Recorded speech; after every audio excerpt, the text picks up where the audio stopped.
السلام عليكم ورحمة الله وبركاته. اللهم صل وسلم وبارك على سيدنا محمد وعلى آله وأصحابه أجمعين.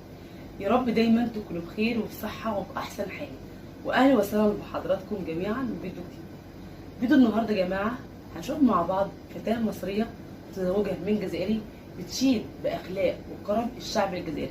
تعالوا مع بعض هنشاهد الفيديو وبإذن الله هنرجع مع بعض في نهاية الفيديو. يلا بينا. اختلاف صابرين باعتبارها زوجة مصرية اختلافها عن أي زوجة جزائرية أو عن المرأة الجزائرية عموما؟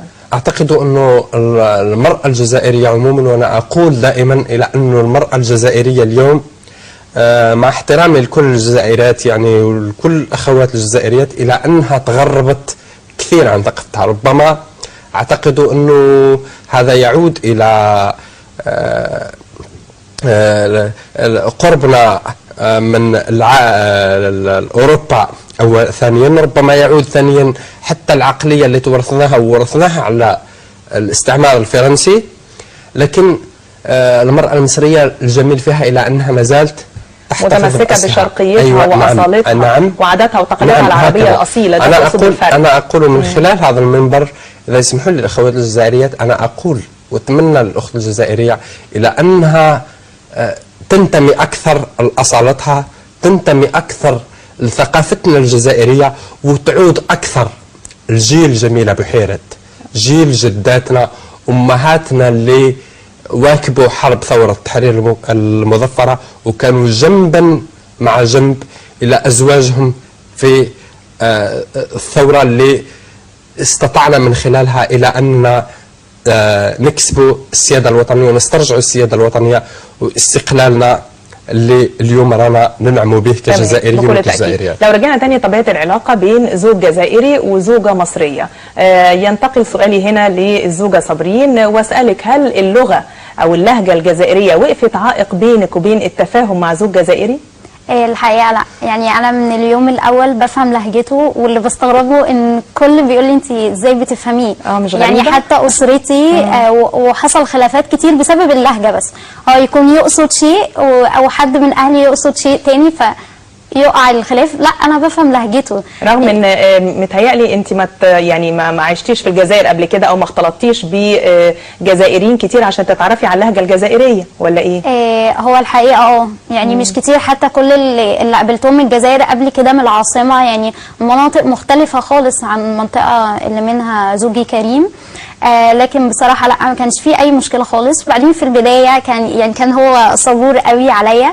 اي كلمه يعني انا بحب اتعلم وبحب اسال وبحب افهم، بس فبساله دي معناها ايه كده. لكن من اليوم الاول لا، انا كنت فاهمه كلام، ما كانش عندي يعني عمر ما كانت اللهجه عائق او اللغه عائق ما بين زوجين طالما ربط الحب بين قلوبهم. ابدا. لو حبينا بقى نتكلم عن الجزائر الشقيق، حضرتك جزائري متزوج من مصريه، لو حبينا نعرف كده في بدايه حوارنا اتعرفتوا على بعض ازاي؟ كان مرتدي العلم الجزائري، وانا كان عندي نفس العلم ده، يعني كان مهدى ليا من كانت مجموعه من الجزائر كانت موجوده.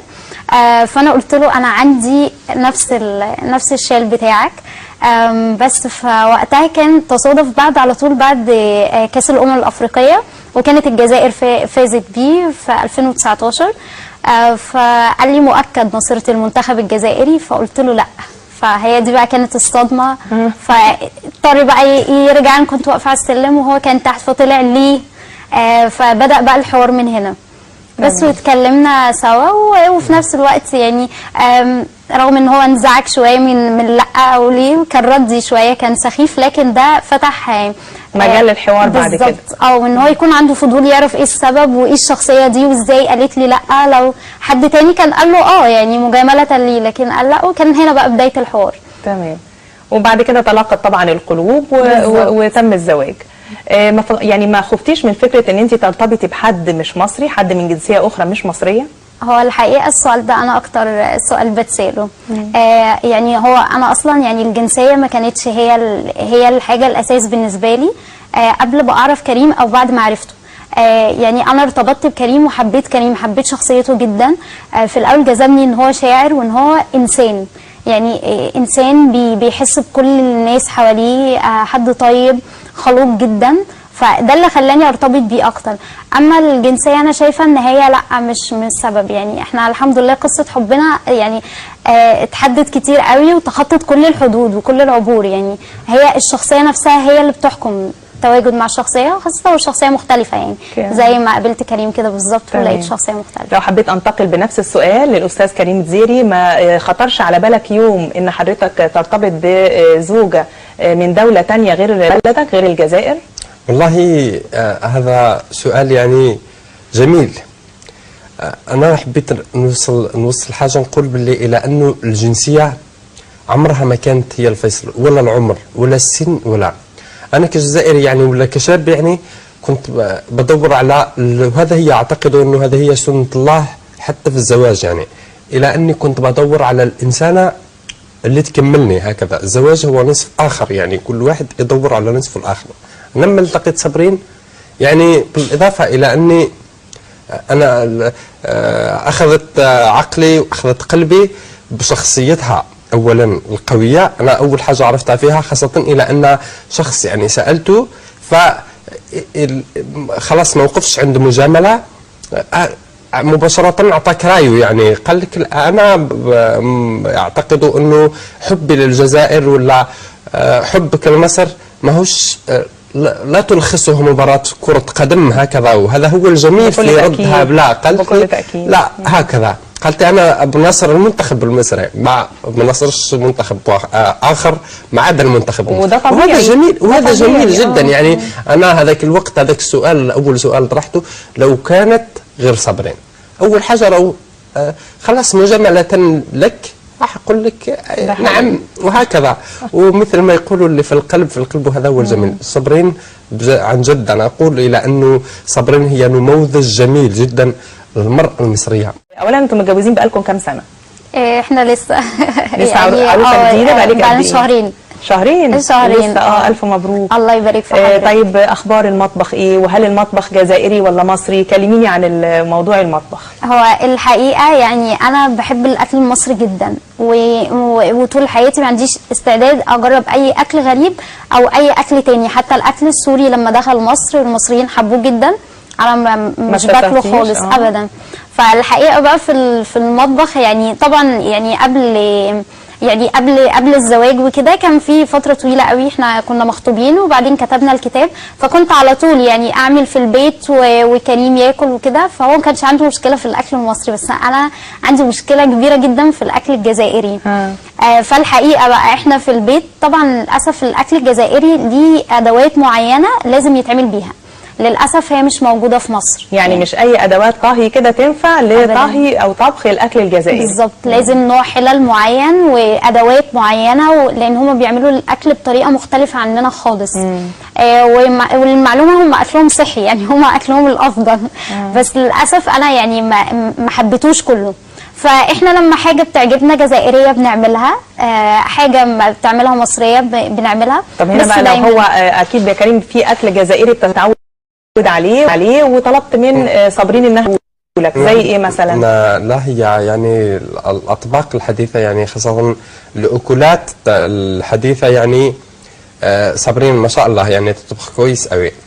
يبقى السؤال خاصه انا يعني متمسك ويعني وتعودت على الاكلات التقليديه اللي توارثناها على جدتنا، مثل الكسكسي الجزائري. بالمناسبة الكسكسي الجزائري لا شك أنكم تعرفوا إلى أنه أصبح من الموروث العالمي. هكذا الكسكسي الجزائري تراث مشترك، تراث عالمي مشترك ما بين دول شمال إفريقيا فعلا. هكذا يعني هذا الكسكسي أو الشخشوخة الجزائرية أو هي الأطباق هذه هي في صعوبتها. يعني هذه هي يعني إن شاء الله مهمتنا القادمة إن شاء الله رايح نروحوا للجزائر، وأنا ما عنديش شك إلى أنها صابرين مع الايام وهي يعني قادره انها تقبل هذا التحدي. انا متاكد الى انه صابرين رايحه نلقاوها في يوم من الايام سفيره للثقافه الجزائريه والتراث الجزائري خاصه في المطبخ، يعني لان المطبخ والاكل عموما هو ايضا نوع من ثقافه الشعوب. فانت يعني يكون حضرتك هتعلم صابرين. هذا كلام جميل جدا. يعني اعتقد انا حاليا ربما احيانا يثار جدل بيني وبين صابرين حول انا متمسك حتى في مصر، يعني انا لا اميل الى الأكلات هذه اللي في مطاعم، أو إنما أنا قريب جدا على الأكل التقليدي المصري. أحيانا أجي عابر ألاقي مطعم شعبي جد شعبي يعني هكذا، فتلقيني مباشرة أخذتني أقدامي لهذاك المطعم. أنا متمسك مثل ما راني متمسك بالأكل التقليدي الجزائري، تجدينني أكثر قربا وأشد ارتباطا بالأكل التقليدي المصري على حساب الأكل العصري هذا اللي بصراحة ما يستاهل مش بتستسيغه. بالطبع. إيه بقى أشهر الأكلات المصرية اللي عملتيها لكريم؟ يعني هو يعني الحمد لله يعني هو كل الاكل ما فيش يعني ما عندوش، ما بيمنعش، ما فيش موانع، ما فيش اي مشكله خالص. هو اكتر حاجه بيحبها قوي البطاطس باللحمه المفرومه او البطاطس في الفرن عموما، فانا بقى بعملها كتير. طبعا بقى المحشي، باقي بقى الاكلات العاديه ممكن مكرونه. والمائده الرمضانيه عندكم بتبقى مثلا اشهر الاكلات فيها ايه اللي هو برضو بيستسيغها؟ هو في الاغلب زي ما قلت لحضرتك ان يعني احنا عندنا مشكله ان الاكل الجزائري حتى لما بنعمله بتبقى لازم فيه حاجه ناقصه لان الادوات مش موجوده، مش كامله. فاغلب المائده طبعا بتكون مصريه، وبحاول على قد ما اقدر يكون الاكل صحي عشان يعني احنا عندنا مشاكل في المعده. احب اقول قبل ما اتكلم النهارده في مضمون الفيديو، احب اقول ان العلاقات المصريه الجزائريه علاقات محترمه جدا من القديم الازل، لازم احنا عارفين ان الجزائر سعاده مصر ومصر سعاده الجزائر. وفيديو النهارده جميل جدا بيشرح معانيه بين التنوع الثقافي والحضاري بين البلدين سواء مصر او الجزائر. قلت لي حاجه معنا كل شيء اسمه نصيب، والفتاه المصريه النهارده بتشيد باخلاق وكرم الشعب الجزائري، ويا رب كده يصلح حال جميع البنات، اللهم امين يا رب العالمين. شكرا جدا، اسيبكم في رعايه الله وحفظه، والسلام عليكم ورحمه الله وبركاته، مع الف سلامه.